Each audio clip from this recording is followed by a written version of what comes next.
Disney Plus just dropped a show called Battle of Fate, and it is absolutely wild. Picture this: 49 psychics, shamans, and fortune tellers, all dressed in elaborate costumes, competing to prove who can actually read fate.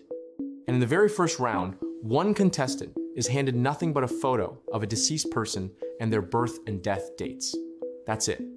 And from that alone, she nails the exact cause of death. It's creepy, it's mysterious, and right now, it's one of the most watched shows on Disney Plus. Hey Jaders, welcome back to the Jade Archives. Have you been watching Battle of Fate? Are you team, these psychics are legit, or team, this is all just very clever editing? Because here's the thing, Korea is not the first to do this. There's an entire world of psychic competition shows you've probably never heard of.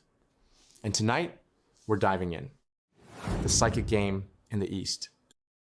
This is the story of how Asia turned fortune tellers into reality TV stars and created a phenomenon that just won't stop coming back.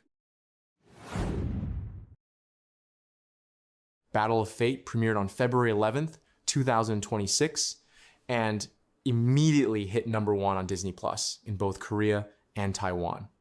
Within days, it climbed to 10th place in Disney Plus's global TV rankings.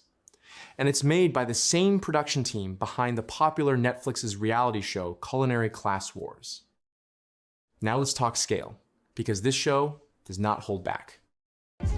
49 contestants, not 10, not 20, 49 psychics, all competing at once. You've got Korean shamans called mudang dressed in elaborate ritual costumes, shaking bells and chanting to summon gods, tarot readers laying out their cards with surgical precision, Saju masters working through ancient birth charts, face readers, foot readers. And yes, there's even one fortune teller cross-referencing cosmic data on a laptop, like he's literally hacking fate itself. The first challenge sets the tone immediately. Each contestant receives a photo and the birth and death dates of a deceased person. That's all the information they get. And one contestant, just from that, accurately identifies the exact cause of death. The studio goes dead silent. It's eerie, it's unsettling, and it tells you exactly what kind of show this is going to be. The production value is staggering. Shamans performing full rituals on stage, bells ringing, bodies swaying, dramatic chanting, filling the room. Whether you believe in any of this or not, you absolutely cannot look away. Now, I'm keeping this section light on details because the show is still airing. The finale drops March 4th, and you Jaders might want to experience it fresh. If you haven't started yet, head over to Disney Plus and catch up. But what I want to explore is the bigger picture. Korea didn't invent this format. So let's trace it back to where it all began. The blueprint was written in Russia. Battle of the Psychics ran for 22 seasons, from 2007 to 2021. The format was simple but compelling. Psychics competed in increasingly difficult challenges. Find the person hidden in one of 50 cars. Solve a cold historical mystery. Locate a missing object with no clues. At its peak in 2013, it was a top 5 show in all of Russia. Millions tuning in every single week. But the contestant people still talk about? Julia Wang, season 15. When she walked on stage, she was impossible to forget. Nearly 6 feet tall, long blonde hair, dramatic gothic makeup, elaborate theatrical costumes. She called herself the spirit of chaos, and she meant it. Her very first challenge: identify the person hiding among 30 cars. Most contestants wandered, guessed, hesitated. Julia walked the line of cars and named the background story of each one as she passed. Accurate, detail after detail. And then she pointed to the truck. Correct. The audience was floored. And that was just week 1. She dominated the entire season, passing challenges, others failed, week after week, building this enormous following. By the finale, she won with 78% of the audience vote, the most decisive victory in the show's history. But here's the twist that no one saw coming. After winning, Julia completely transformed. She cut her hair short, dropped the dramatic makeup, started wearing men's suits. The mystical persona, the spirit of chaos, just vanished. She walked away from psychic work entirely and quietly disappeared from public life. Whether her abilities were real or whether she was simply the most gifted performer in the room, we may never truly know. But she understood one thing perfectly: how to hold an audience captive. If you want a full deep dive on Julia Wang, her background, her transformation, what actually happened after the cameras stopped, drop a comment below. There's a whole story there that deserves its own episode. Now let's talk Hong Kong. The Psychic King launched in 2022. And while season 1 had its moments, it was season 2 inches, late 2023, that really grabbed people's attention. The winner was Feng Shui, a Taoist master trained at Longhu Mountain in China, one of the ancient birthplaces of Taoism. He practices traditional Taoist ritual magic, not the movie version. The real, studied, practiced lineage. And when he showed up to compete, no one quite knew what to make of him. The challenge. A mystery guest stands behind a curtain. The psychics are given only 2 things: the person's birthday and 1 personal belonging. No voice, no visual, nothing else. Most contestants played it safe.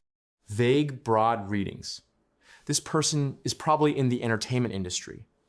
Perhaps they've played significant roles, the kind of thing that could apply to half the room. Then it was Feng Shui's turn.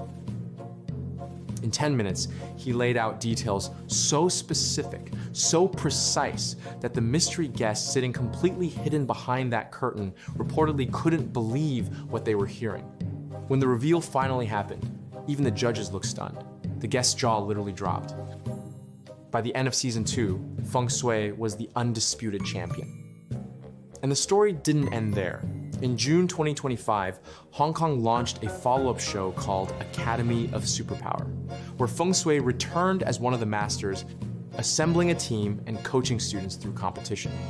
A natural continuation of the series, though without quite the same standout moments as season 2. We'll leave that one there for now. And here's one you almost certainly didn't know about. In 2024, Taiwan entered the psychic competition space with Supernatural Challenge, their first show of its kind.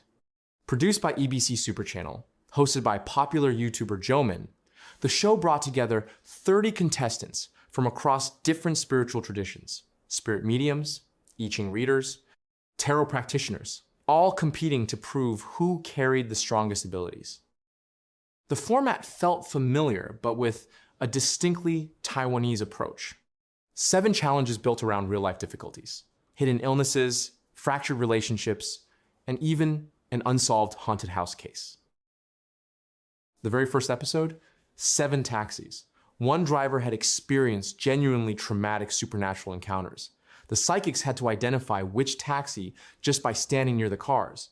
No conversation with the drivers, no looking inside, just sensing which one carried that residual energy.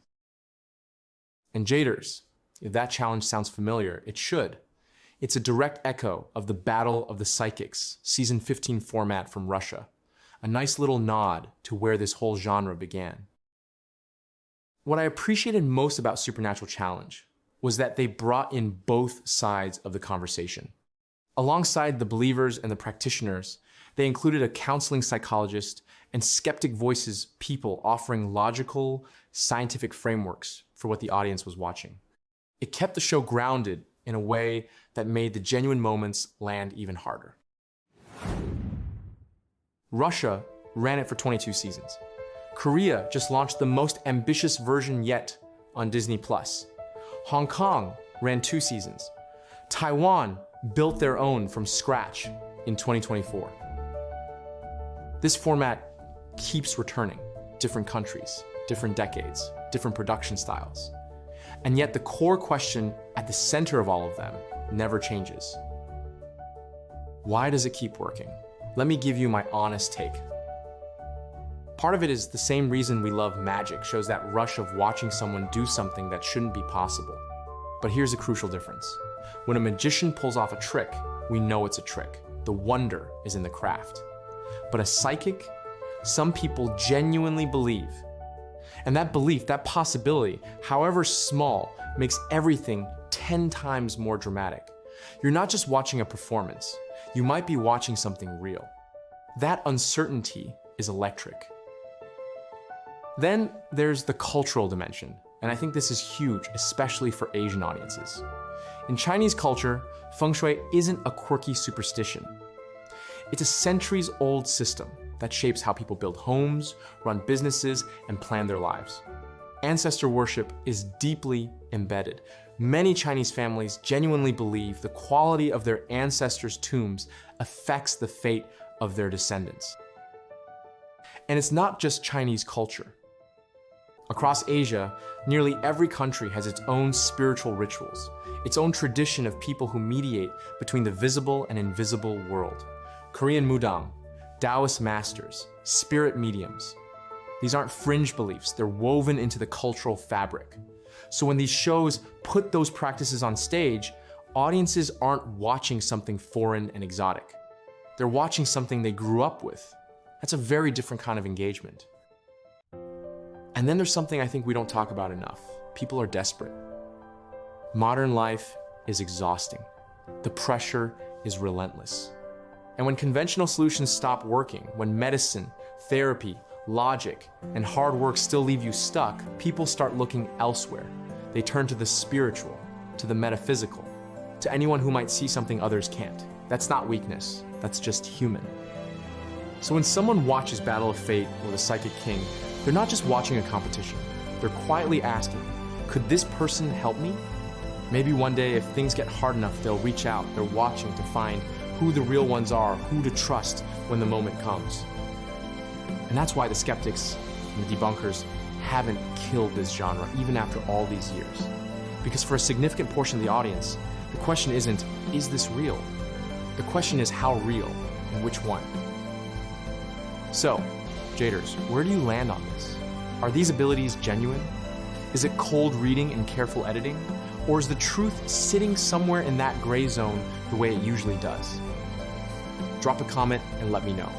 And if you're watching any of these shows, Battle of Fate, The Psychic King, Supernatural Challenge, tell me which moments made you a believer and which ones made you raise an eyebrow.